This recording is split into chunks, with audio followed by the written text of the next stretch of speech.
In this video I have 1 plus tan theta divided by sine theta plus cosine theta equals to secant theta.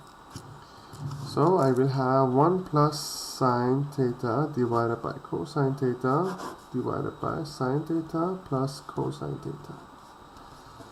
And then here I have the common denominator cosine theta.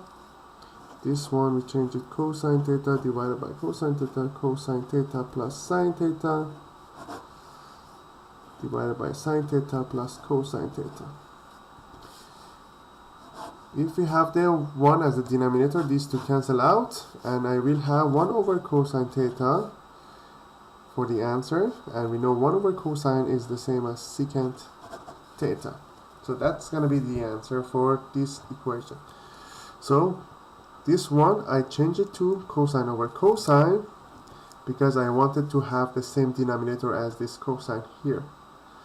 And then we add it, and then we simplify to have this one here.